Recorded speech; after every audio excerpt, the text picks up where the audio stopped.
Hare Krishna, Krishna Krishna Hare Hare, Hare Rama, Rama Rama, Hare Hare. Hare Krishna, Krishna Krishna Hare Hare, Hare Rama, Rama Rama, Hare Hare. Hare Krishna, Krishna Krishna Hare Hare, Hare Rama, Rama Rama, Hare Hare. Hare Krishna, Krishna Krishna Hare Hare, Hare Rama, Rama Rama, Hare Hare. Hare Krishna, Krishna Krishna Hare Hare, Hare Rama, Rama Rama, Hare Hare. Hare Krishna, Krishna Krishna Hare Hare, Hare Rama, Rama Rama, Hare Hare. Hare Krishna, Krishna Krishna Hare Hare, Hare Rama, Rama Rama, Hare Hare. Hare Krishna, Krishna Krishna Hare Hare, Hare Rama, Rama Rama, Hare Hare. Jaya Radha Madhava, Jaya Kunja Vihari, Jaya Gopi Janvallabha, Jaya Girivardhari. Jaya Radha Madhava, Jaya Kunja Vihari, Jaya Gopi Janvallabha, Girivardhari.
Hare Ram, Ram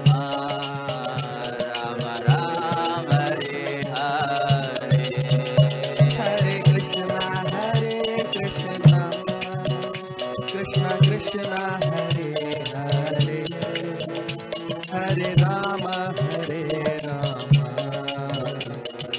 Rama Hare Hare. Hare Krishna,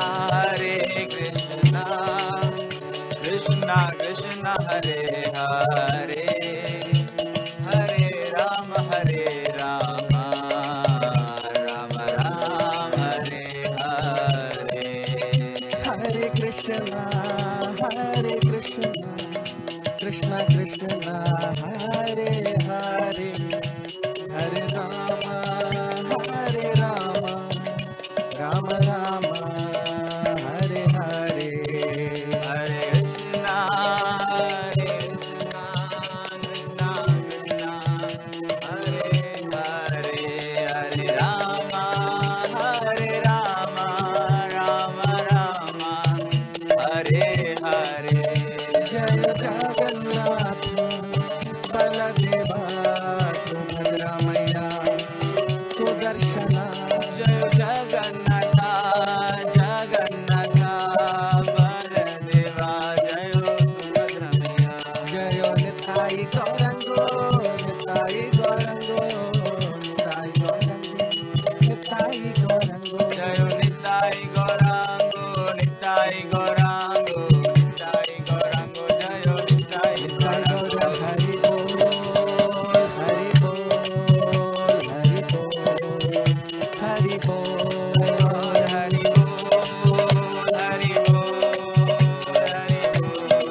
Hare Krishna. So very warm welcome to all of you for today's session on the Srimad Bhagavatam. We'll start our session with the prayers. Om Namo Bhagavate Vasudevaya. Om Namo Bhagavate Vasudevaya. Om Namo Bhagavate Vasudevaya. Narayanam Namaskritya Naran Chaiva Narottamam Devim Saraswatim Vyasam ततो जयमुदीरयेत् नष्टप्रायेषु भद्रेषु नित्यं भागवत सेवया भगवति उत्तमश्लोके भक्तिर्भवति नैष्ठिकी.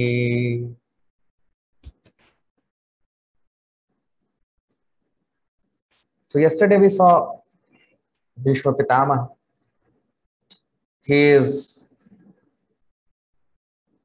remembering Lord Krishna. He is meditating on the Partha Sarthi form of Lord Krishna.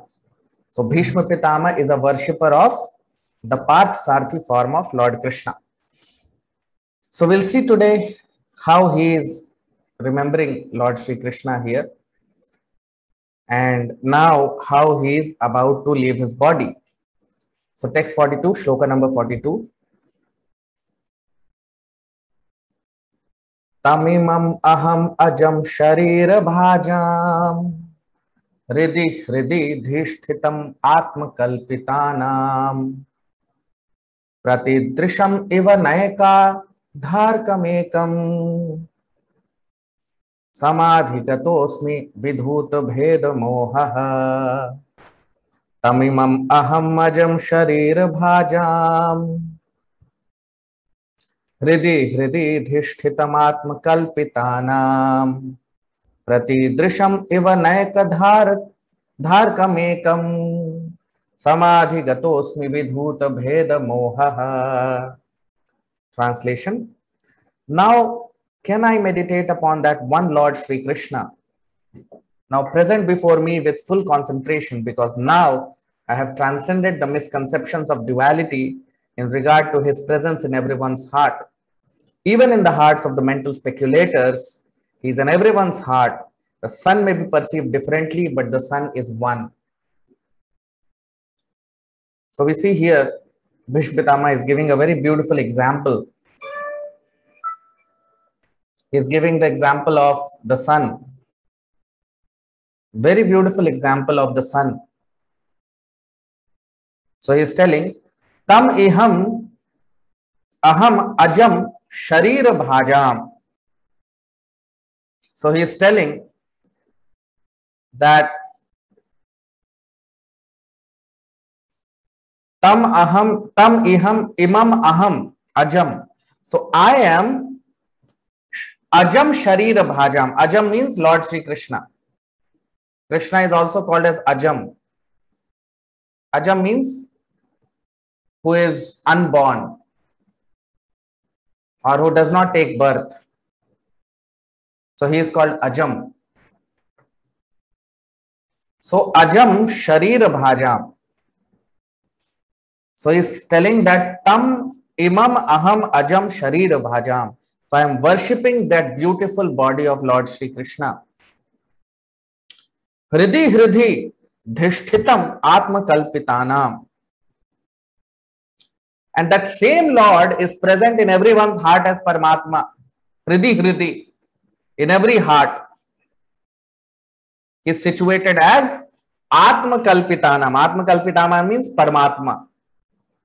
So he is present in everyone's heart as Super Soul or as Paramatma. Prati Drisham Iva Naika Dharkam Ekam. Like the sun, although present many miles away, but still, although he is present everywhere, but he is one. Similarly, the Lord, although present everywhere, is one. And then he says, Samadhi Gatosmi. Samadhi Gatosmi. That I now am engaged in Samadhi or in meditation or in constant meditation on the Supreme Lord, vidhut bheda mohaha. And now I know that the same Lord is present everywhere. Vidhut bheda mohaha.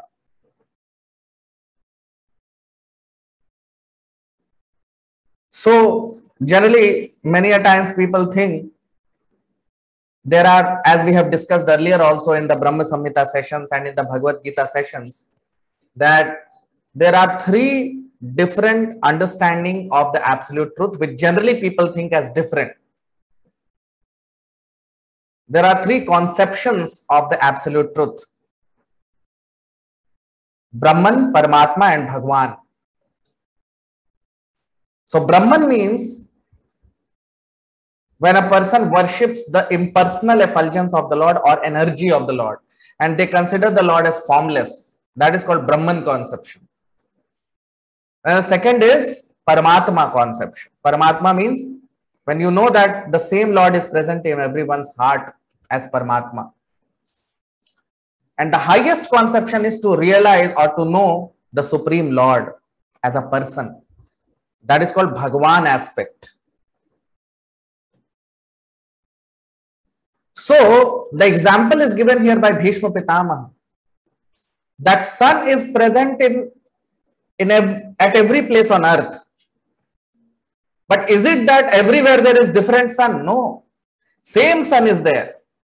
Right? And the energy of the sun is present everywhere. But where is the sun present? In his orbit, isn't it? Similarly, Krishna, through his inconceivable potencies as Brahman and Paramatma, is present everywhere on earth.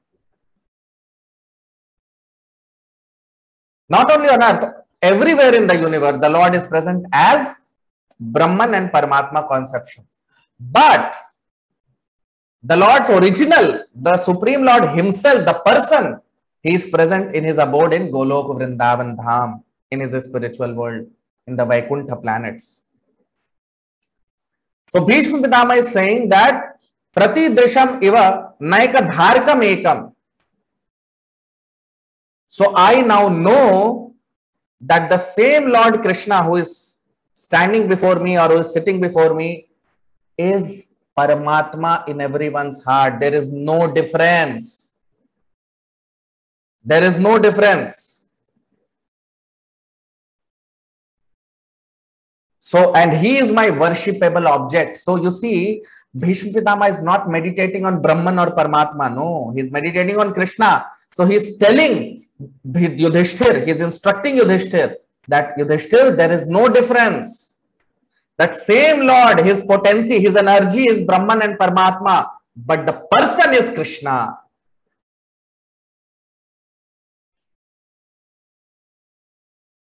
And that's why he's giving example of sun and sunshine here. So, Prati Desham Iva Naika Dha Arkam. Arkam means the sun. Arkam Ekam. Sun is one. Sun is one. His energy is everywhere. Similarly, Krishna is one. His energies are working everywhere.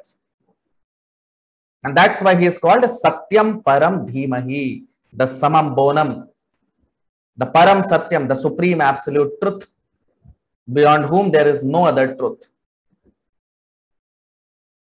So, the worshipable object of Bhishma Pitama is Krishna.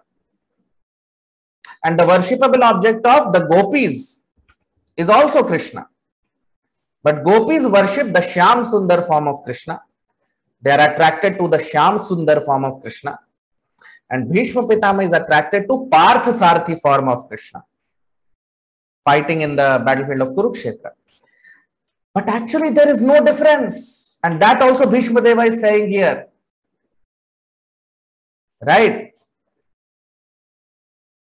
So, Bhishma Deva, he is saying the same thing. Many people, they mistake. They say that Krishna in Vrindavan is different and Krishna in battlefield of Kurukshetra is different. No. Same Krishna. Mood is different.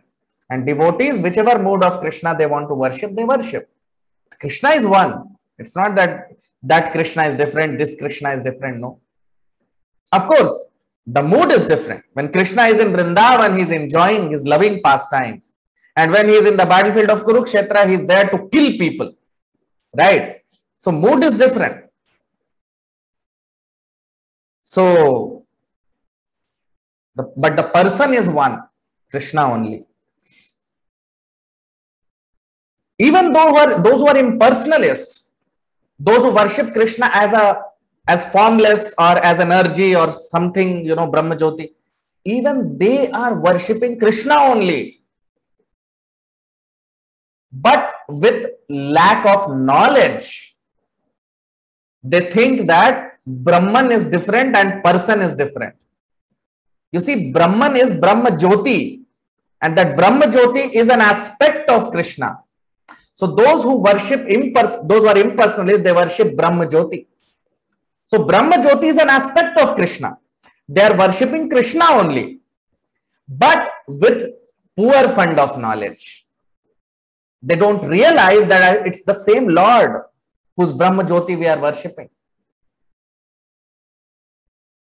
So the difference between the worship of impersonalists or Mayavadis and the worship of devotees is that devotees are in bliss with relationship with Krishna.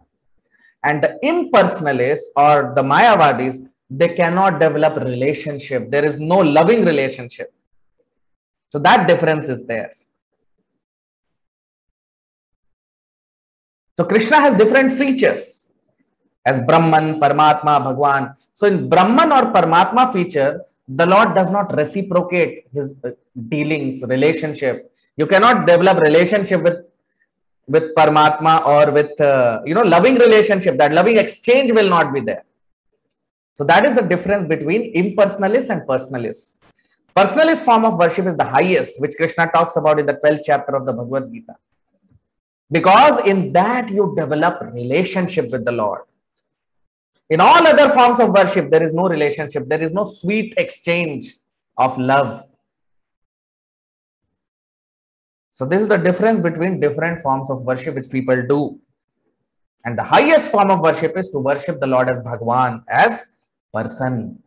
Because we are part and parcel of person. We are not part and parcel of Brahman or Paramatma. They are all features of the Lord. But we are part and parcel of the Lord, not of his feature. So that is why any other form of worship except worshipping the Supreme Lord is all because of poor fund of knowledge. But the real mode of worship is what Bhishma Pitama is doing in Bhagavatam.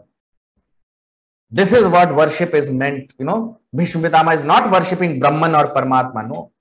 He is meditating on the Supreme Lord as a person. Now text 43, shloka number 43. Suta uvacha Krishna evam bhagavati mano vagdrishti vrittibhihi atmanyatmanam aveshya sontah swasa uparamat. Suta uvacha Krishna evam bhagavati mano vagdrishti vrittibhihi atmanyatmanam aveshya sontah shvasa uparamat. Translation. Suta Goswami said, thus Bhishma Deva merged himself in the super soul Lord Shri Krishna, the Supreme Personality of Godhead, with his mind, speech, sight and actions, and thus he became silent and his breathing stopped. So now Bhishma Pitama, his breathing stopped. So Suta Goswami is saying, Krishna evam bhagavati manovag drishti vrittibhihi. So Krishna,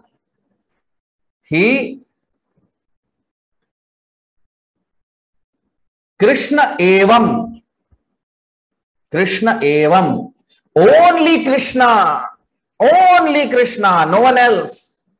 So Bhishma Pitama was seeing whom? Krishna eva, only Krishna. So many personalities great personalities are present before Bhishma Pitamaha. So many great personalities. Vyasdev is there, Shukdev Goswami is there, Narad Muni is there. So many great personalities from all over the universe has come. But whom is Bhishma Pitama seeing? Whom is he meditating on? He is meditating on Krishna Evam. Only Krishna, Bhagavati, the Supreme Lord. Mano Vag Drishti Vritti Bhihi. And he is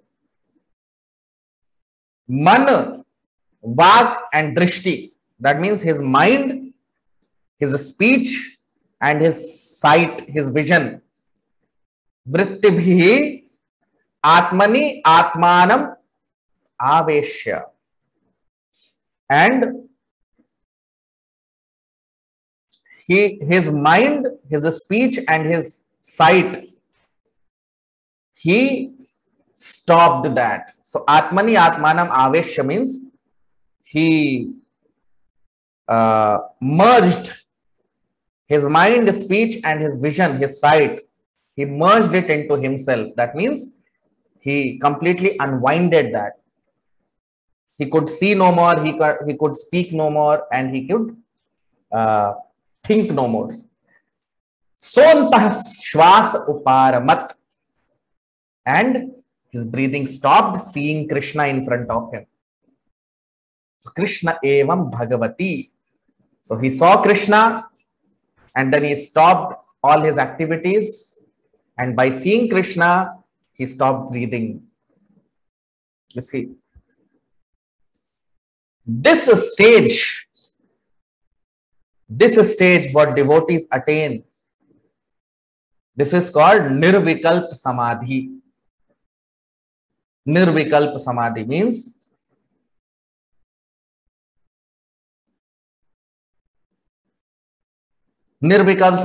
when your thoughts, your actions, your speech, everything is merged into Krishna.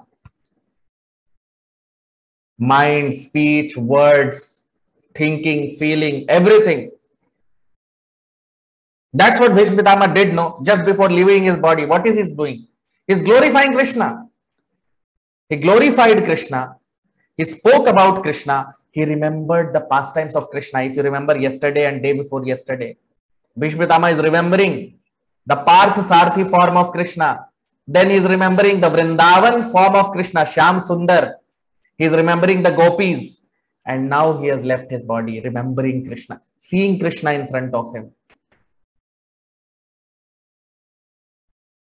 This is the highest perfectional stage attainable by human beings. There is nothing higher which you can attain than this. And Bhishma Pitama has done this.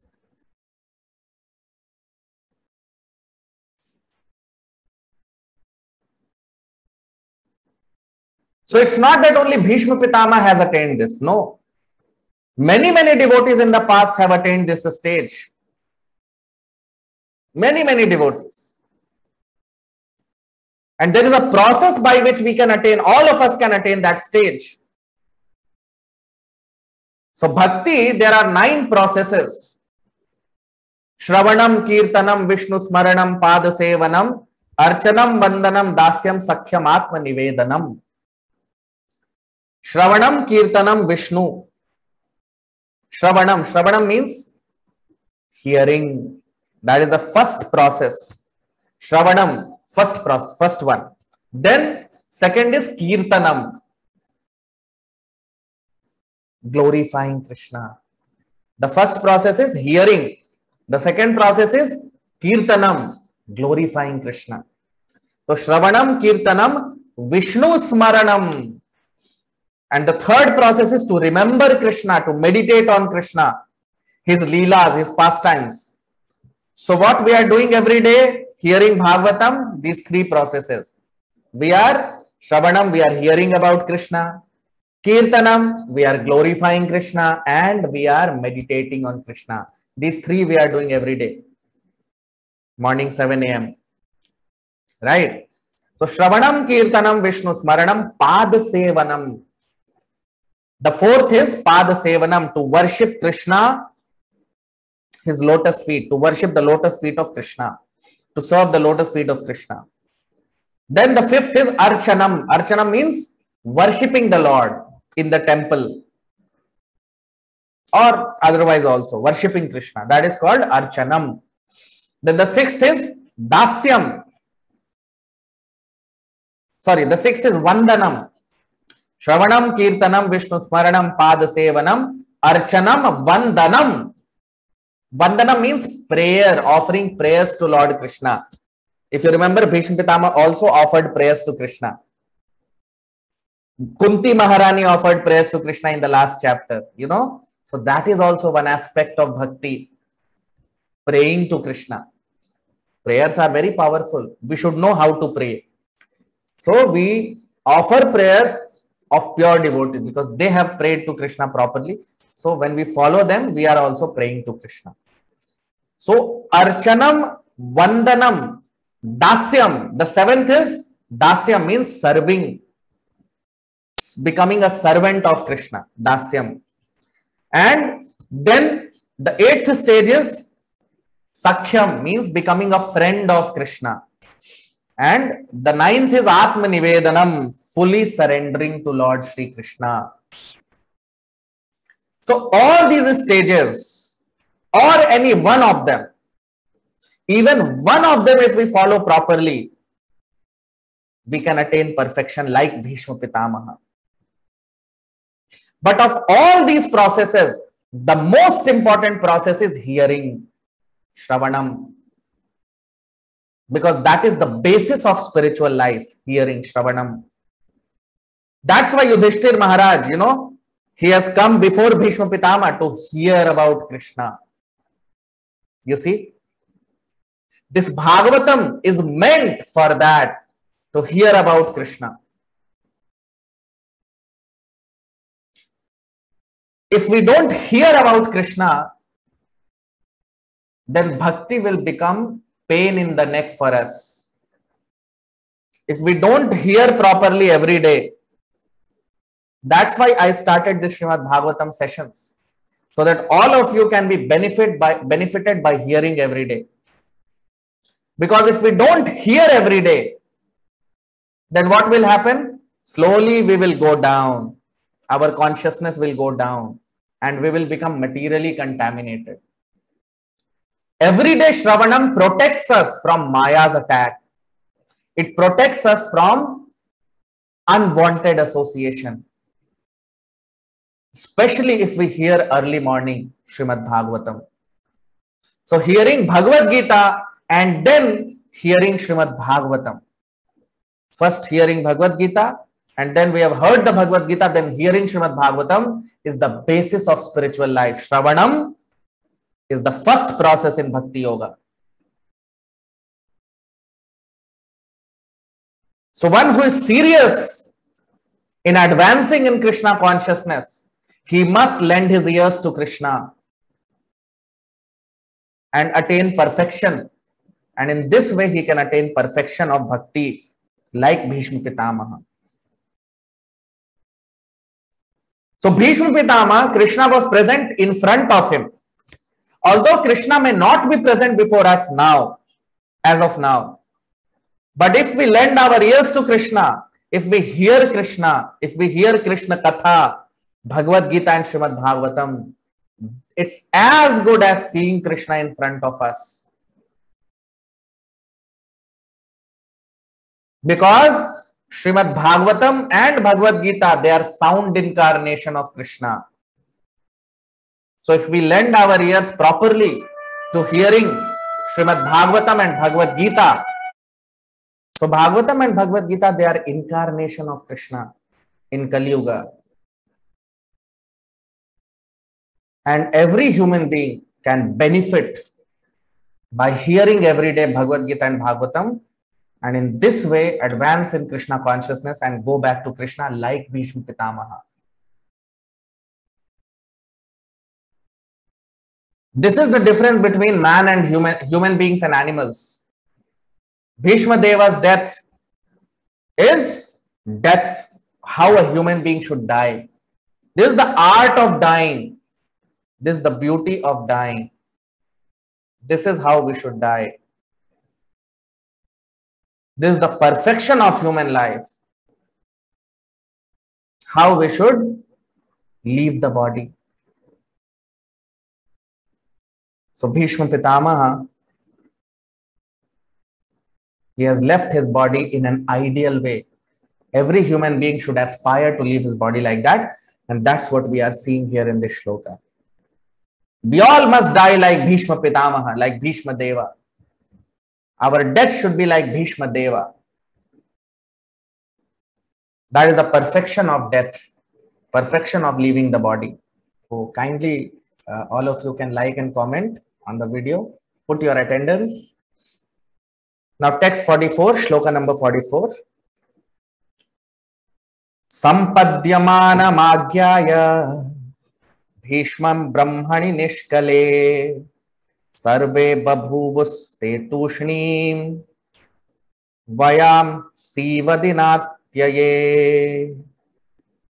Sampadhyamana magyaya Bhishmam brahmani nishkale sarve babhuvuste tushnim vayam sivadinatyaye. Translation: knowing that Bhishma Deva had merged into the unlimited eternity of the Supreme Absolute, all present there became silent like birds at the end of the day. So everyone there, present there, Sampadhyamanam Agyaya. So when they came to know that Bhishma Pitama, Sampadhyamanam Bhishmam Brahmani Nishkale, that Bhishma Pitama has entered into Brahman or Krishna. Brahman means Parabrahman, Krishna. So when they knew that Bhishma Pitama has now entered into Brahman or spiritual world, Sarve Babhuvuste Tushnim. So everyone present there, they became Tushnim. Tushnim means silent. They became silent. Vayam Siva Dinatyaye. Like the birds become silent at the end of the day. Vayam Siva.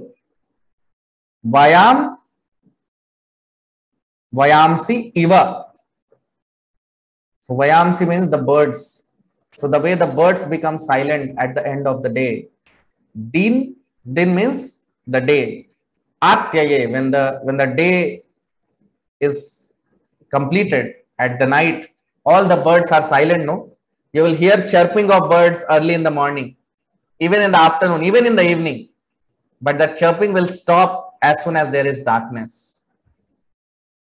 So like that, all the people present there, they all became silent when Bhishma Pitama, they came to know that Bhishma Pitama has entered into the spiritual world. So Brahmani Nishkale, Brahman means the effulgence of Krishna, Brahma Jyoti. So this is called liberation. Liberation means to go back to Krishna. We are all part and parcel of Krishna. Krishna says this in the 15th chapter of the Bhagavad Gita. 15.15. Sorry, 15.7. 15th chapter, shloka number 7. That Mamay Vansho Jiva Loke. That every Jiva, every living entity is my part and parcel. So, when a living entity knows this, that I am a part and parcel of Krishna, then he desires to go back to Krishna. And his spiritual urge begins. When a living entity, he comes to know that he is not this body, he is a spirit soul, then his spiritual urge begins, and that is called Brahma Jigyasa. He becomes inquisitive to know who he is. And then he wants to go back to Krishna. So the Jnanis and Yogis, those who are Jnanis, Jnani means not who has knowledge, but Jnani means who are trying to know by their mental speculation. They are also called Jnanis. There are two types of Jnanis. One is a devotee. He is also a Jnani. And one who is trying to know by his own experimental knowledge, he is also called Jnani. So devotee is called real Jnani, and there are Jnanis who are not real Jnanis, they are actually speculating. So such Jnanis and yogis, they try to know the Lord and they enter into impersonal Brahman effulgence of the Lord.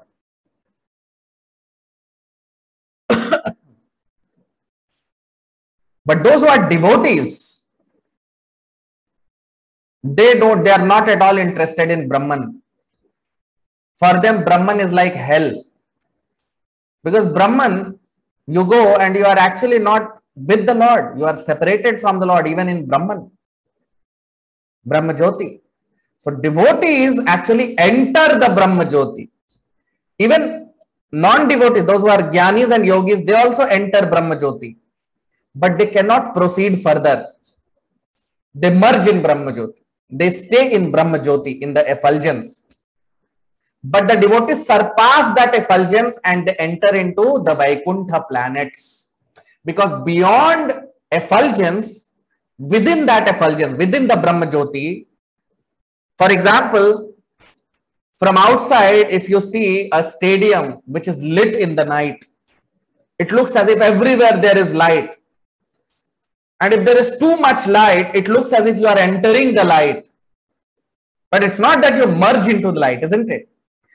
But when you enter into the effulgent area, and if you keep going inside, a time will come when you will actually enter the stadium, isn't it?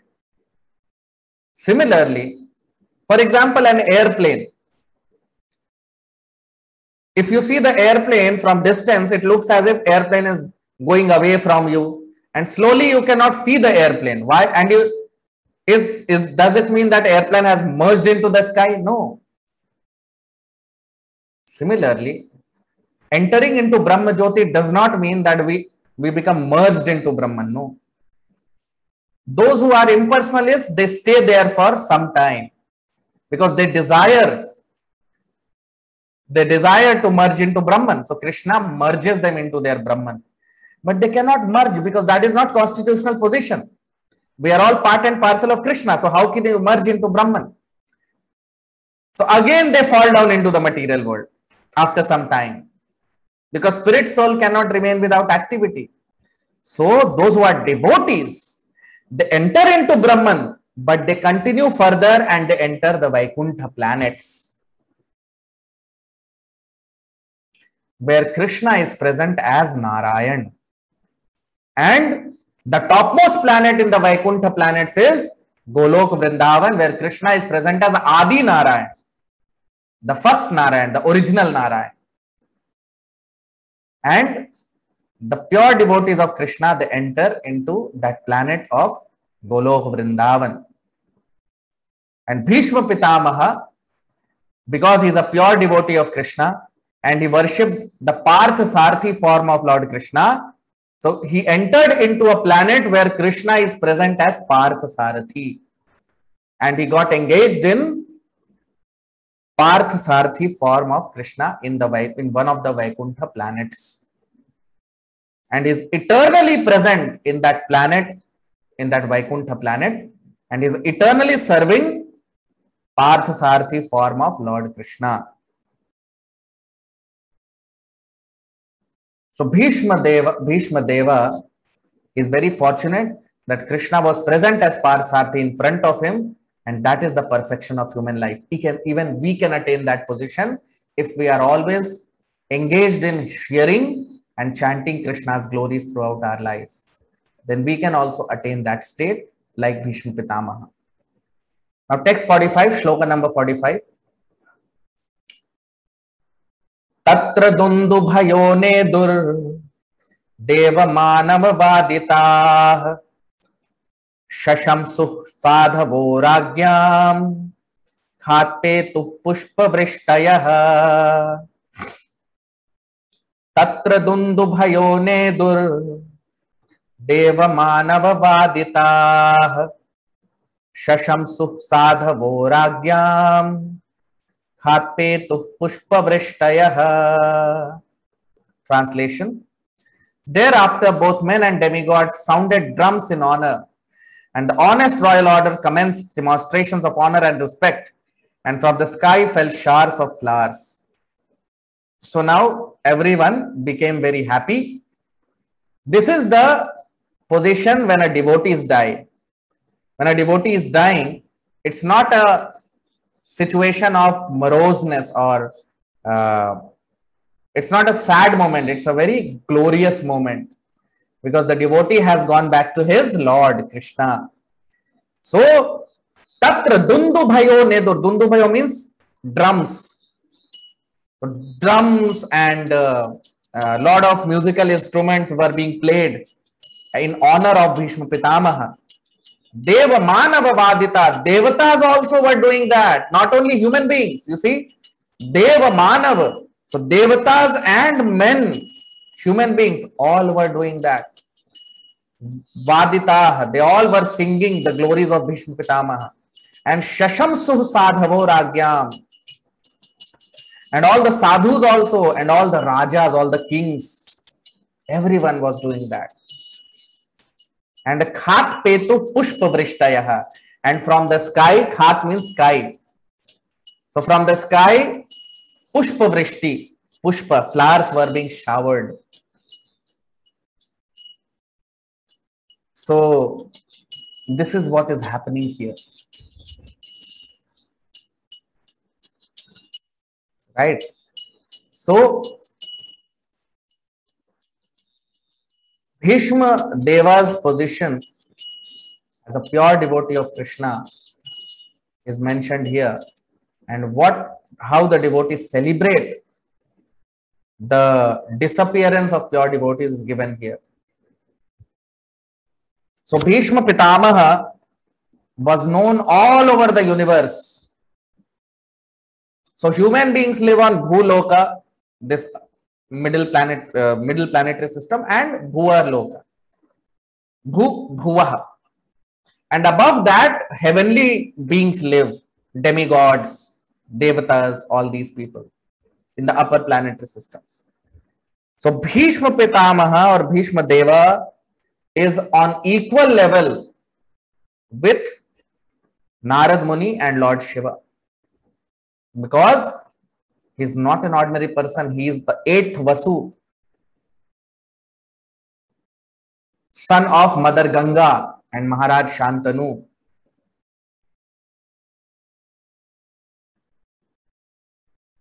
So you see here, at that time, the devotees were traveling from one planet to another very easily. Interplanetary travel was possible through finer methods, through subtle methods. You cannot do it through these spacecrafts. It's impossible. It is not possible. So this news got spread everywhere in the universe. And all the great personalities from all over the universe, they appeared there. And all the great demigods and all the great sages from upper planetary system, they are showering flowers. So it is not like they are showering flowers like, you flower the dead body. No. Like people put flower on the dead body. No, it's not like that. It's a recognition of such a great personality that he has passed away. Because body of a self-realized soul or body of a pure devotee is not material. Like an iron. If an iron rod is put in fire and you keep putting in fire, then slowly this iron rod becomes red hot and it starts acting like fire. Similarly, a pure devotee, because he is always engaged in Krishna's service, his body becomes spiritual, Krishnized. So his body is no more material. So this is the respect given to Bhishma Pitamaha here. Ordinarily nowadays we see in Kali Yuga, people celebrate Jayanti of ordinary people. No. Jayanti is meant only for Krishna, the Lord, his incarnations, and for pure devotees. Nowadays we are celebrating Jayanti of ordinary human beings, politicians. No, that is not Vedic conception. Jayanti is celebrated only for the Lord and his pure devotees. And Bhishma Pitama is such a pure devotee, and his passing away is celebrated all over the universe. This is what we see here. So we'll stop here. We'll continue again further in the next session. Thank you so much. Hare Krishna. Jaya Radha Madhavam Jaya Kunja Bihari Jaya Gopi Janvallabha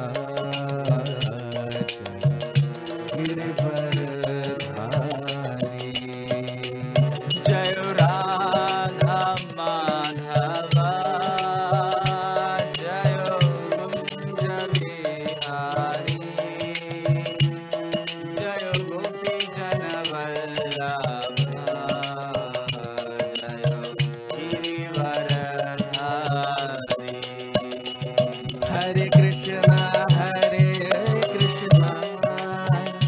Krishna Krishna Hare Hare Hare Rama Rama Rama Hare Hare Hare Krishna Krishna Krishna Hare Hare Hare Rama Rama Rama Hare Hare Hare Krishna Krishna Krishna Hare Hare Hare Rama Rama Rama Hare Hare Hare Krishna Krishna Krishna Hare Hare Hare Rama Rama Rama Hare Hare Hare Krishna Krishna Krishna Hare Hare Hare Rama Rama Hare Hare हरे कृष्णा। आप सबका बहुत बहुत स्वागत, हार्दिक अभिनंदन आज के भागवत के सत्र में। और प्रार्थना के साथ अपने सत्र को प्रारंभ करेंगे हम। ओम नमो भगवते वासुदेवाय। ओम नमो भगवते वासुदेवाय। ओम नमो भगवते वासुदेवाय। नारायणं नमस्कृत्य नरं चैव नरोत्तमं देवीं सरस्वतीं व्यासं ततो जयमुदीरयेत्। नष्टप्रायेष्वभद्रेषु नित्यं भागवत सेवया भगवत्युत्तमश्लोके भक्तिर्भवति नैष्ठिकी। तो हमने देखा कल भीष्म पितामह भीष्मदेव जो हैं वो भगवान कृष्ण का ध्यान कर रहे हैं, और हमने देखा कि वो भगवान के पार्थ सारथी रूप पे अपना ध्यान केंद्रित कर रहे हैं। वो भगवान के पार्थ सारथी रूप के प्रेमी हैं भीष्म पितामह। तो अब हम देखते हैं आज अब भीष्म पितामह कैसे अपना शरीर छोड़ते हैं, वो आज हम देखेंगे। तो 42वां श्लोक। तमिमं अहम अजम शरीर भाजाम हृदि हृदि धीष्ठितमात्म कल्पितानाम प्रतिदृशम इव नैकधार्कमेकम समाधिगतोऽस्मि विधूत भेद मोहः। तमिमं अहम अजम शरीर भाजाम हृदि हृदि धीष्ठितमात्म कल्पितानाम प्रतिदृशम इव नैकधार्कमेकम समाधिगतोऽस्मि विधूत भेद मोहः। ट्रांसलेशन, अनुवाद। Now I can meditate upon that one Lord Shri Krishna now present before me with full concentration, because now I have transcended the misconceptions of duality in regard to his presence in everyone's heart, even in the hearts of mental speculators. He is in everyone's heart, the sun में be perceive differently but the sun is one. अब हम इसका अनुवाद देख लेते हैं हिंदी में भीष्म पितामह क्या कह रहे हैं। तो भीष्म पितामह कह रहे हैं कि अब मैं पूर्णतः अपना ध्यान भगवान पे केंद्रित कर सकता हूं जो मेरे सामने उपस्थित हैं पूरी एकाग्रता से, क्योंकि अब मुझे इस सृष्टि के द्वंद्व का पता लग चुका है और मुझे पता है कि वही भगवान जो मेरे सामने उपस्थित हैं वो हर जीव के हृदय में परमात्मा के रूप में स्थित हैं। जिस तरह से सूर्य अपनी धुरी में रहते हुए भी हर जगह स्थित है सूर्य की किरणों के और रोशनी के रूप में। तो अब आप देखिए भीष्म पितामह भीष्मदेव क्या कह रहे हैं। तो कह रहे हैं तम इहम अजम अहम अजम शरीर भाजाम। वो कह रहे हैं तम इमम अहम अजम, अब मैं अहम अजम, अजम अजम मतलब भगवान कृष्ण, वो अजम मतलब जिनका कभी जन्म नहीं होता, अजन्मे है वो, इसलिए उनको अजम कहा गया है। तो वो कह रहे हैं अहम अजम शरीर भाजाम, तो मैं भगवान कृष्ण के शरीर का भजन करता हूं, उनकी भक्ति करता हूं, उनका पूजन करता हूं जो मेरे सामने इस सुंदर स्वरूप में उपस्थित हैं। मैं उनका भजन करता हूं और वही भगवान हृदय हृदय धिष्ठितम, सभी के हृदय में भी वही भगवान मेरे कृष्ण वही सभी के हृदय में भी उपस्थित है। आत्मकल्पिता नाम, और किस रूप में उपस्थित है? आत्मकल्पिता नाम, परमात्मा के रूप में वही मेरे कृष्ण भगवान उपस्थित हैं सभी के हृदय में। प्रतिदृशम इव नैकधारकमेकम, प्रतिदृशम, प्रतिदृशम का मतलब कि सभी दिशाओं में मैं देख सकता हूं। जिस तरह से प्रतिदृशम, प्रतिदृशम का मतलब जिस तरह से सभी जगह हम देख सकते हैं, हर दिशा में हम देख सकते हैं किसको? न एक एकधा अर्कम, अर्कम का मतलब होता है प्रतिदृशम इव, न एकधा अर्कम, अर्कम का मतलब, अर्क का मतलब सूर्य देव, सूर्य की रोशनी, सूर्य की किरण, सूर्य की रोशनी। नेकधा अर्कम एकम, वो एक सूर्य अपनी धुरी में है हमसे हजारों मील दूर, लेकिन उनकी रोशनी हर जगह हर दिशा में उपस्थित है, स्थित है। समधिगतोस्मि, उसी तरह से मैं अपने उस भगवान पे पूर्णतः समर्पित होता हूं। विधूत भेद मोह, क्योंकि अब मेरा सारा मोह दूर हो गया है और मुझे पता चल चुका है कि वही मेरे भगवान जो परमात्मा के रूप में पूरे सभी जगह स्थित हैं वही मेरे सामने उपस्थित हैं। तो आप देखिए भीष्म पितामह ने किस पे ध्यान केंद्रित किया? वो कोई ब्रह्म और परमात्मा पे ध्यान केंद्रित नहीं कर रहे, वो किस पे ध्यान केंद्रित कर रहे हैं? किसका दर्शन कर रहे हैं? किसको देख रहे हैं? किसका गुणगान कर रहे हैं? कृष्णा का, कृष्ण भगवान का। तो हमने भगवत गीता में, ब्रह्म संहिता में भी और भागवत में भी कई बार चर्चा की है कि भगवान को समझने के 3 तत्व होते हैं। कौन कौन से? ब्रह्म, परमात्मा और भगवान। तो ब्रह्म जो है वो भगवान का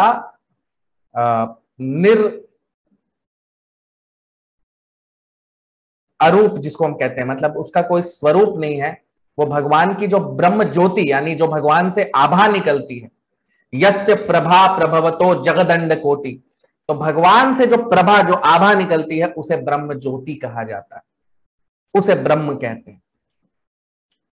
तो कई लोग उसकी पूजा करते हैं क्योंकि भगवान को कभी देखा नहीं, तो सोचते हैं कि ज्योति ही सब कुछ है। अगर किसी ने सूर्य को नहीं देखा कभी तो उसके लिए सूर्य की रोशनी ही सब कुछ है। तो उसी तरह से वो लोग ब्रह्म की पूजा करते हैं, ब्रह्म का ध्यान करते हैं, तो उन्हें ब्रह्मवादी, वो ब्रह्म मानने वाले लोग होते हैं। मायावादी या उनको निर्विकारवादी, निराकारवादी कहा जाता है। दूसरे जो लोग होते हैं वो कहलाते हैं परमात्मा तत्व को, जो भगवान की पूजा करते हैं, मतलब भगवान सभी के हृदय में परमात्मा के रूप में स्थित हैं और उस रूप में वो भगवान को पूजते हैं। और तीसरे जो होते हैं वो होते हैं भगवान तत्व, यानी परम पुरुषोत्तम भगवान की भक्ति और पूजा करने वाले। तो ब्रह्म, परमात्मा और भगवान। तो हम अंश किसके हैं? भगवान के। ब्रह्म या परमात्मा के अंश नहीं है हम। तो ये जो ब्रह्म तत्व को जो मानने वाले हैं, वो जो मोक्ष जो प्राप्त करते हैं, इस तरह का मोक्ष जो प्राप्त करते हैं, जो ब्रह्म में लीन होने का जिनकी इच्छा होती है, वो वास्तविक मोक्ष नहीं, क्योंकि हम ब्रह्म के अंश नहीं है, हम भगवान के अंश हैं। तो इसीलिए भगवान, ये जो भीष्म देव हैं, ये भगवान के ब्रह्म तत्व का ध्यान नहीं कर रहे, वो भगवान के परमात्मा तत्व का ध्यान नहीं कर रहे। किसका ध्यान कर रहे हैं? जो उनके सामने भगवान उपस्थित है उनका ध्यान कर रहे हैं, कृष्ण भगवान का ध्यान कर रहे हैं। और बहुत ही सुंदर उदाहरण दिया है यहां पे, बहुत ही खूबसूरत उदाहरण दिया है भीष्म पितामह ने सूर्य का, कि जैसे सूर्य अपनी धुरी में स्थित है हमसे हजारों मील दूर, करोड़ों मील दूर, लेकिन उनकी जो सूर्य की जो किरण है, जो रोशनी है, जो सूर्य का की जो ज्योति है, वो सभी जगह विद्यमान है कि नहीं? भले ही सूर्य हमसे हजारों लाखों मील दूर हैं, लेकिन उनकी जो रोशनी है, उनकी जो किरणें हैं, वो सभी जगह विद्यमान है। उसी तरह भगवान अपने धाम में रहते हैं, गोलोक वृंदावन धाम में, वैकुंठ में, लेकिन अपनी शक्तियों के माध्यम से, अपने ब्रह्म के माध्यम से वो सभी जगह विद्यमान है। इसीलिए वो उदाहरण दे रहे हैं आप भीष्म पितामह। तो भीष्म पितामह भगवान तत्व, तो ब्रह्म तत्व, परमात्मा तत्व और भगवान तत्व, सबसे उच्चतम ज्ञान, सबसे उच्चतम जो मोक्ष की प्राप्ति है, वो भगवान तत्व का जो साक्षात्कार है उसे कहते हैं। तो भीष्म देव जो हैं वो भगवान तत्व के साक्षात्कार उनको हुआ है, वो कर रहे हैं। और इसीलिए उनका जो अब समय जो आने वाला है, अब जब वो शरीर छोड़ेंगे, तो वो जीवन की सबसे उच्चतम पद्धति वो पाने वाले हैं। तो भीष्म पितामह किस रूप में भगवान के ध्यान को केंद्रित करते हैं? पार्थ सारथी। वो भगवान के पार्थ सारथी रूप को प्रेम करते हैं। और गोपियां किस रूप की पूजा करती हैं? भगवान के किस रूप से प्रेम करती हैं? श्याम सुंदर। वैसे कोई अंतर नहीं है। कई लोगों को ऐसा लगता है कि भगवान का पार्थ स्वार्थी स्वरूप अलग है, श्याम सुंदर। जी नहीं, बिल्कुल नहीं, वही भगवान है, लेकिन उनका भाव अलग है। जब भगवान वृंदावन में हैं तो उनकी सबसे खूबसूरत प्रेम की लीलाएं चलती हैं, लेकिन जब भगवान पार्थ सारथी के रूप में है तो वो सिर्फ नाश करते हैं, मृत्यु सबको प्रदान करते हैं। तो भगवान वही परम पुरुषोत्तम भगवान कृष्ण है, लेकिन उनका भाव अलग अलग है, पार्थ सारथी के रूप में और श्याम सुंदर के रूप में। तो सिर्फ भीष्म पितामह और गोपियां ही नहीं, जो ज्ञानी हैं, जो योगी हैं, ज्ञानी दो तरह के होते हैं। एक तो होते हैं ज्ञानी जिनको ज्ञान है कि भगवान परम पुरुषोत्तम है, तो वो ज्ञानी भक्त हो जाते हैं। दूसरे ज्ञानी होते हैं जो ज्ञान को अपने माध्यम से समझना चाहते हैं, अपने दिमाग के उपज से समझना चाहते हैं। उन्हें कई बार मुनि भी कहते हैं और उन्हें ज्ञानी भी कहा गया है। तो ऐसे जो ज्ञानी होते हैं और जो योगी होते हैं, वो भी अंततः पूज तो भगवान को ही रहे हैं, लेकिन उनकी शक्तियों को वो परम मानते हैं, ब्रह्म को वो परम मानते हैं, ब्रह्म ज्योति को परम मानते हैं। और इसीलिए वो कभी भी भगवान से रिश्ता, संबंध स्थापित नहीं कर पाते। तो ये अंतर है भक्तों में, जो भगवान की भक्ति करते हैं और जो योगी और ज्ञानी होते हैं, उनमें अंतर है कि भक्त का भगवान से डायरेक्ट, बिल्कुल साक्षात संबंध होता है, जैसे भीष्म देव का है, अर्जुन का है, गोपियों का है। लेकिन जो भगवान के जो योगी और ज्ञानी जो होते हैं, वो भगवान से संबंध स्थापित नहीं कर पाते। और इसीलिए वो कभी भी पराकाष्ठा मोक्ष पाते भी हैं तो उन्हें संपूर्ण मोक्ष नहीं मिल पाता और उन्हें वापस से इस भौतिक जगत में आना पड़ता है, क्योंकि हमारा सबका एक संबंध है भगवान से जो वो स्थापित नहीं कर पाते। वो भगवान से अपना जो रिश्ता है वो नहीं बना पाते। तो संबंध स्थापित तो सिर्फ जो भगवान के शुद्ध भक्त हैं वही कर सकते हैं। तो वो भीष्म पितामह के जीवन में हम देख रहे हैं। 43वां श्लोक। सूत उवाच कृष्ण एवं भगवती मनोवाग्दृष्टिवृत्तिभिः आत्मन्यात्मानमावेश्य सोऽन्तःश्वास उपारमत्। सूत उवाच कृष्ण एवं भगवती मनोवाग्दृष्टिवृत्तिभिः आत्मन्यात्मानमावेश्य सोऽन्तःश्वास उपारमत्। Translation, अनुवाद। Suta Goswami said, thus Bhishma Deva merged himself in the super soul Lord Sri Krishna, the supreme personality of Godhead, with his mind, speech, sight and actions, and thus he became silent and his breathing stopped. अब हम इसका अनुवाद देख लेते हैं हिंदी में सूत गोस्वामी क्या कह रहे हैं। तो सूत गोस्वामी कह रहे हैं कि इस तरह से भीष्म देव ने पूर्णतः भगवान श्री कृष्ण में अपना मन, अपने वाक्य और अपने दृष्टि, अपने क्रियाएं सब भगवान कृष्ण में मिला दी और इस तरह से वो शांत हो गए और उन्होंने सांस लेना बंद कर दिया। अब भीष्म देव ने सांस लेना बंद कर दिया। तो सूत गोस्वामी क्या कह रहे हैं?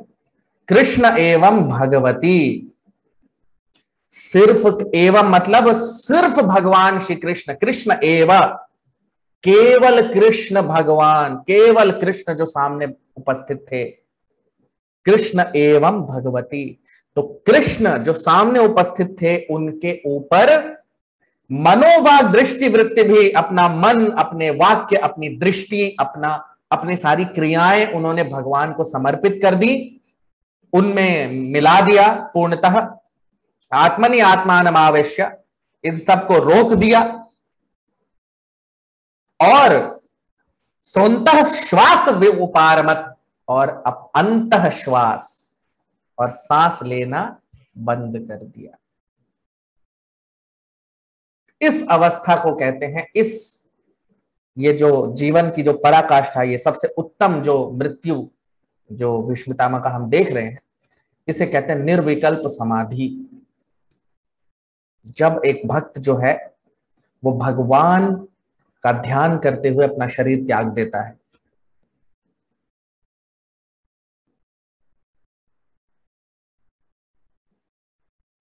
तो भीष्म पितामह ने क्या किया है आप देखिए, पिछले दो दिन से, पिछले 2 सत्रों से हमने क्या चर्चा किया है। भीष्म पितामह क्या कर रहे हैं? लगातार भगवान कृष्ण का गुणगान कर रहे हैं, है कि नहीं? सबसे पहले उन्होंने पार्थ सारथी रूप का ध्यान किया, फिर भगवान के वृंदावन लीलाओं श्याम सुंदर रूप का ध्यान किया, गोपियों का ध्यान किया और अब अपना शरीर त्याग दिया। तो किसका ध्यान कर रहे हैं, किसको याद कर रहे हैं? कृष्ण भगवान की लीलाओं को, कृष्ण भगवान को। तो वो भगवान का गुणगान करते हुए अपना शरीर त्याग रहे हैं भीष्म पितामह।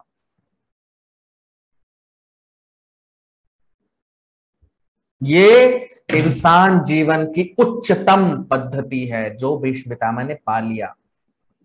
इससे उच्चतम कुछ भी नहीं हो सकता जीवन में। यही है मृत्यु की कला, शरीर छोड़ने की कला, इसी को कहते हैं। और यही देखने पूरे ब्रह्मांड से सारे देवी देवता, सारे ऋषि मुनि आए हुए हैं। और ये ऐसा नहीं कि भीष्म पितामह ने ही ऐसा पाया, नहीं, बहुत सारे शुद्ध भक्तों ने यह अवस्था पाई है और हम सब इस अवस्था को पा सकते हैं। ये कोई ऐसी चीज नहीं है कि हम लोग नहीं पा सकते, लेकिन इसका मार्ग बताया गया है शास्त्रों में। अभी हम भागवत में भी देखेंगे आगे क्या मार्ग है। तो 9 विधियां बताई गई हैं भक्ति की। श्रवणम कीर्तनम विष्णु स्मरणम पाद सेवनम अर्चनम वंदनम दास्यम सख्यम आत्मनिवेदनम। तो पहला जो मार्ग है, जो सबसे पहला और सबसे मुख्य जो विधि है, वो है श्रवणम, सुनना भगवान के बारे में। दूसरी विधि कीर्तनम, भगवान का गुणगान करना, उनका नाम लेना। तीसरी विधि विष्णु स्मरणम, भगवान का स्मरण, उन पे ध्यान करना, जो हम रोज करते हैं, हर प्रतिदिन जो हम भागवत सुनते हैं। यही तीन विधियां हैं, श्रवणम, कीर्तनम और विष्णु स्मरणम। विष्णु स्मरण, भागवत सुन रहे हैं, वो विष्णु स्मरण है। तो श्रवणम, कीर्तनम, विष्णु स्मरणम, पाद सेवनम। चौथी विधि है पाद सेवनम, भगवान के चरण कमलों की सेवा करना। फिर अर्चनम, पांचवी विधि है अर्चनम, यानी भगवान की पूजा करना मंदिर में। उसके बाद छठी विधि है वंदनम, भगवान को प्रार्थना अर्पित करना। प्रार्थना, अगर आपको ध्यान हो, हमने पिछले अध्याय में कुंती महारानी की प्रार्थनाएं देखी थी। इससे पहले हमने भीष्म पितामह की प्रार्थनाएं देखी है कि नहीं। तो भगवान को प्रार्थना करना भी भक्ति है। छठा वंदनम। उसके बाद सातवां दास्यम, भगवान का नौकर बनना, दास बनना। उसके बाद सख्यम, भगवान का सखा बनना। और अंतिम आत्मनिवेदनम, पूर्णतः भगवान को सर्वस्व समर्पण कर देना। तो ये 9 विधियां हैं। इनमें से कोई एक भी अगर हम अच्छे से कर लें तो हम भक्ति की पराकाष्ठा, हमें सीधा भगवान के धाम हम पहुंच जाएंगे। भीष्म पितामह जैसी अगर गति हमें चाहिए, तो इनमें से कोई एक भी अगर हम अच्छे से कर लें तो हमें भी वो जो भीष्म पितामह की जैसी मृत्यु हुई है, हमारी भी वैसी हो जाएगी। लेकिन इन सारी विधियों में से जो पहली विधि है वो सबसे महत्वपूर्ण है, वो है श्रवणम, सुनना भगवान के बारे में।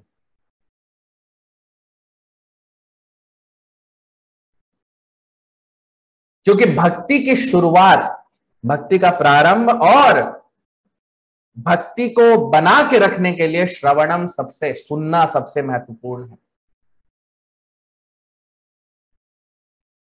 क्योंकि अगर हम सुनेंगे नहीं, अगर हम श्रवण नहीं करेंगे, तो धीरे धीरे हम नीचे आने लगेंगे भक्ति में और माया में फंस जाएंगे। इसी के लिए मैंने भागवत शुरू किया है, ताकि हम प्रतिदिन भगवान के बारे में सुन सकें और माया के प्रकोप से बच सकें। तो ये जो श्रवण है भगवान की कथाओं का, ये हमें माया के प्रकोप से बचा के रखता है। ये दवाई है, औषधि है, आत्मा की औषधि, आत्मा को बचा के रखने की औषधि है श्रवणम। तो जो भी सीरियस हैं, जिन्हें भी भगवान की सदगति पानी है, भीष्म पितामह की तरह, भीष्म देव की तरह, उन्हें भी सबसे पहले भगवत गीता और फिर भागवत का श्रवण बहुत महत्वपूर्ण है।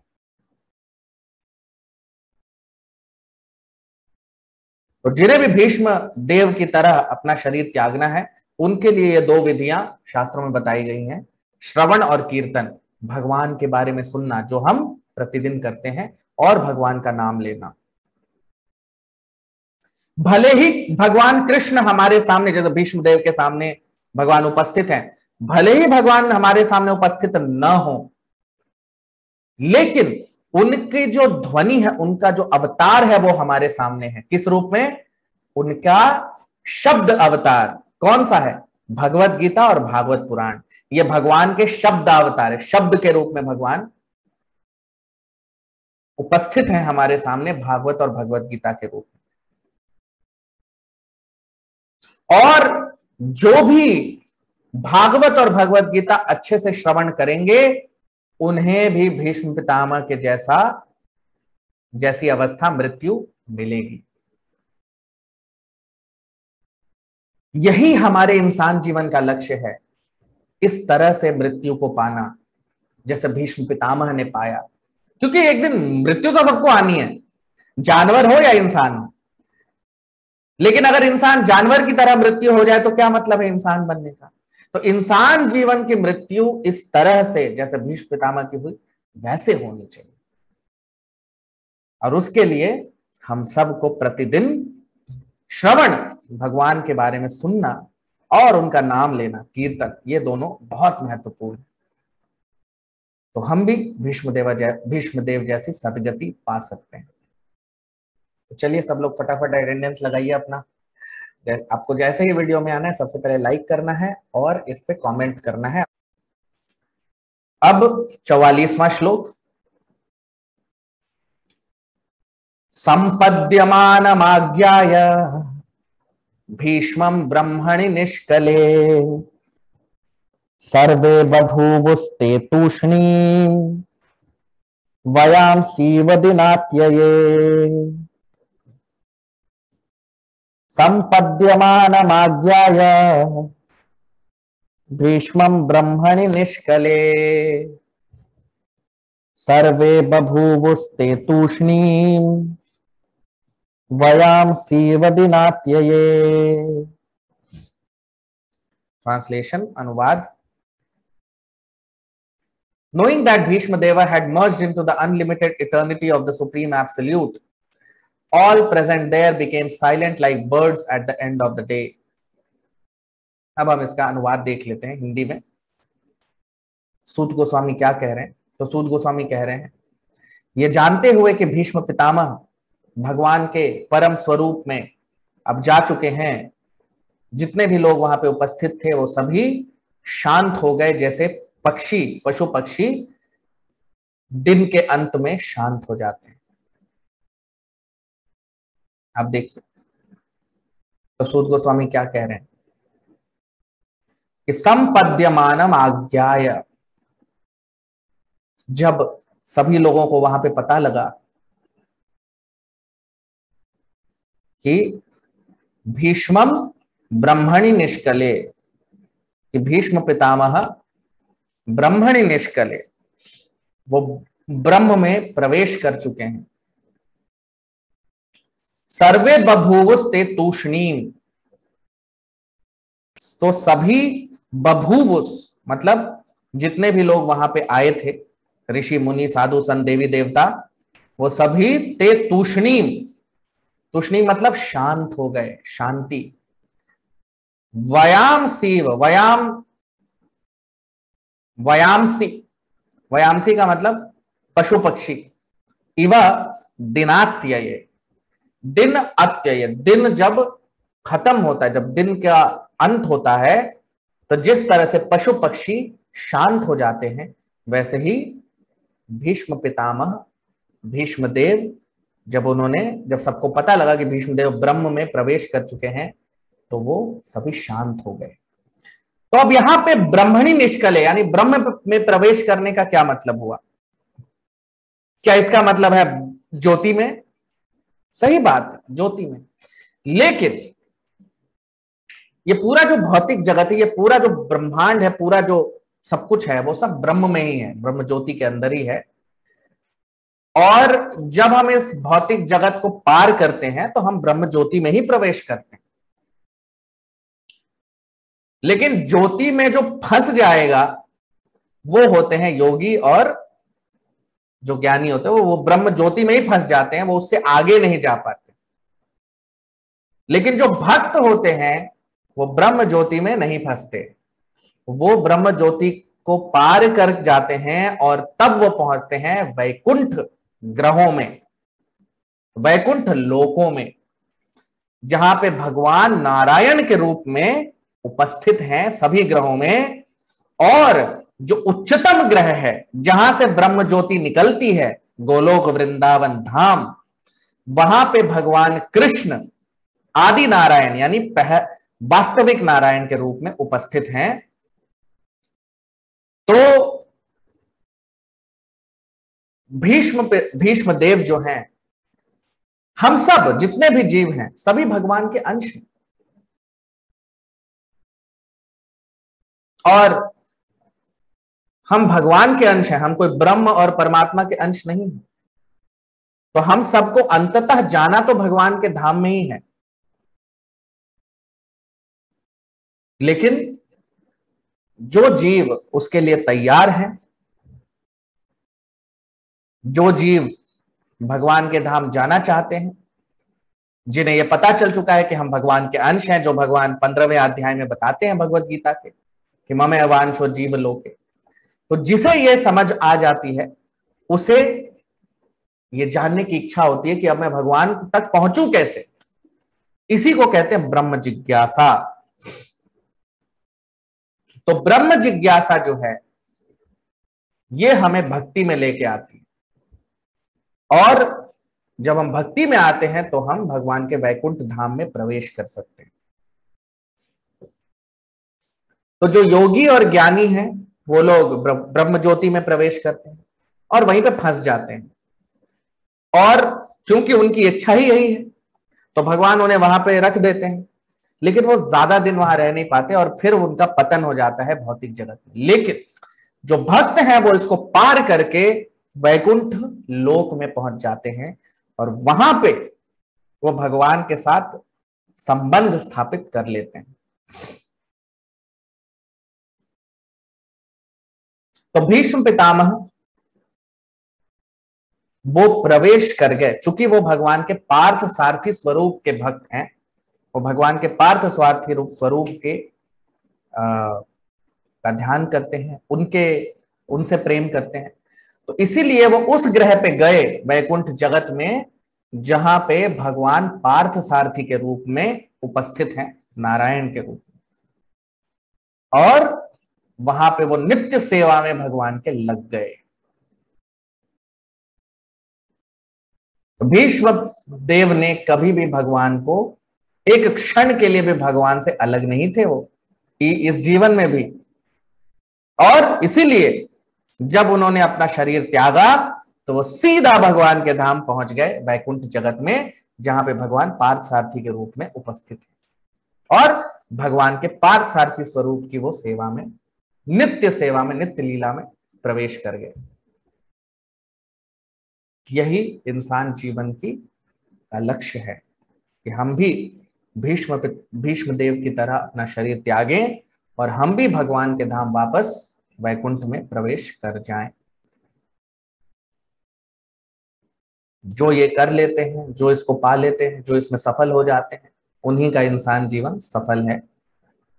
नहीं तो मरना तो एक दिन सबको है, मृत्यु तो सबको आनी है, लेकिन जो शुद्ध भक्त हैं वो सचमुच में मृत्यु की पराकाष्ठा को पाते हैं, और जो भक्त नहीं है उन्हें फिर जानवर के जैसी मृत्यु मिल जाती है।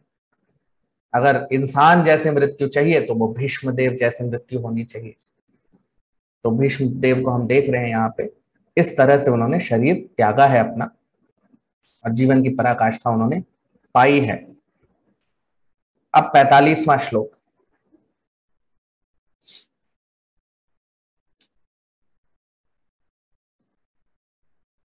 तत्र दुन्दुभयो नेदुर देव मानव बाधिताः शशंसुः साधवो राज्ञाम् खाते तुः पुष्पवृष्टयः।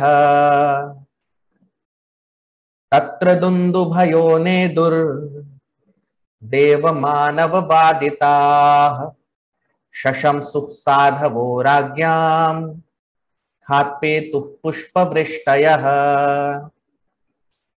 Translation, अनुवाद। Thereafter, both men and demigods sounded drums in honor, and the honest royal order commenced demonstrations of honor and respect, and from the sky fell showers of flowers.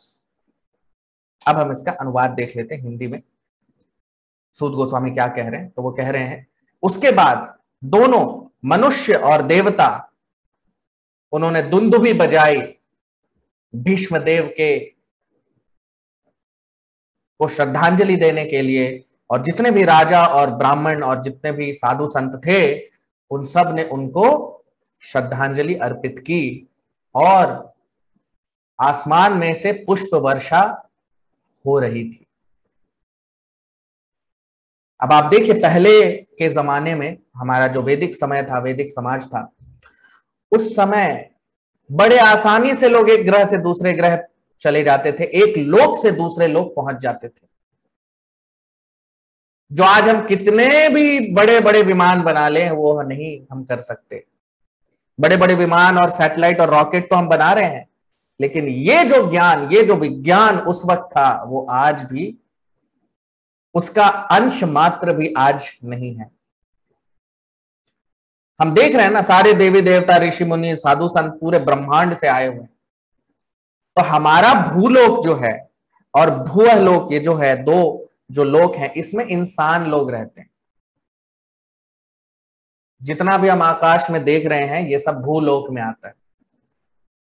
उसके ऊपर आता है स्वर्ग लोक। तो आजकल के स्पेस क्राफ्ट और कितना भी हम बना ले, उससे हम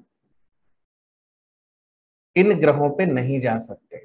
भूलोक, भूअलोक, स्वर्ग लोक, इसमें सब देवी देवता रहते हैं। हमारा जो लोक है इसमें इंसान रहते हैं, जो साधारण इंसान है। तो इन सब जगहों से आप देखिए, यहां पे श्लोक में क्या देख रहे हैं हम, कि तत्र दुंदुभयो नेदुर, यानी जितने भी लोग थे उन्होंने दुंदुभी बजाई। और किसने बजाई? देखिए, देव मानव वादिता, देवता और मानव सब लोग। तो भीष्म देव कोई साधारण पुरुष नहीं है, वो नारद मुनि और भगवान शिव के जैसे हैं। ब्रह्मांड में उनका वो औहदा है भीष्म पितामह का, क्योंकि वो भी महाजन है। जैसे नारद मुनि महाजन है, भगवान शिव महाजन है, ब्रह्मा जी महाजन है, वैसे ही भीष्म देव भी महाजन है। और वो 8वें वसु हैं, सबसे मुख्य वसु हैं। तो बहुत ही अद्भुत और बहुत ही विशिष्ट उनका व्यक्तित्व है इस ब्रह्मांड में। तो सारे देवी देवता सब लोग उनको श्रद्धांजलि अर्पित करने के लिए, उनका गुणगान, उनका मान करने के लिए, सभी जितने भी देवी देवता हैं वो सब दुंदुभी बजा रहे हैं और नगाड़े। तो ये शरीर त्याग, जब भक्त एक शरीर त्यागता है तो ये बहुत ही उल्लास का माहौल होता है, बहुत ही एक आनंद का अवसर होता है।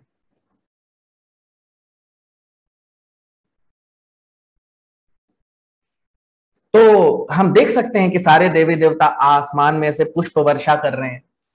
तो ये पुष्प वर्षा आजकल की तरह नहीं कि मृत शरीर पे हम पुष्प अर्पित करते हैं, नहीं, वैसा नहीं। ये है भीष्म पितामह जैसे महान व्यक्तित्व को श्रद्धांजलि बड़े बड़े ऋषि मुनि, देवी देवता पूरे ब्रह्मांड से अर्पित कर रहे हैं। इसका ये तात्पर्य है।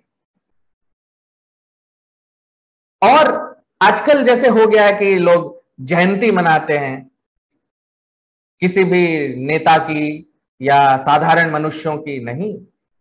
जयंती सिर्फ भगवान के अवतरण के दिन या फिर शुद्ध भक्तों के आविर्भाव और तिरोभाव दिवस पे ही जयंती मनाई जा सकती है।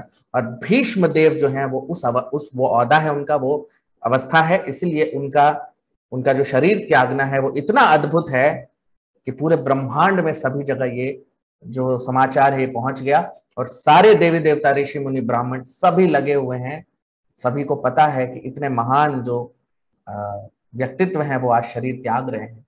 तो उनका शरीर त्यागना बहुत ही आनंद और उल्लास की बात है। क्यों? क्योंकि ये कोई दुख का माहौल नहीं है। क्यों? क्योंकि अब वो भगवान के धाम चले गए। ये बहुत ही हर्ष और उल्लास और बहुत ही आनंद की बात है। तो वो हम यहां देख रहे हैं कि भीष्म देव ने अब अपना शरीर त्याग दिया। और यही इंसान जीवन का लक्ष्य है कि हम सब इसी तरह से अपना शरीर त्याग सकें, क्योंकि त्यागना तो एक दिन है, लेकिन इस तरह से अगर हम त्याग सके तो वही जीवन का लक्ष्य है।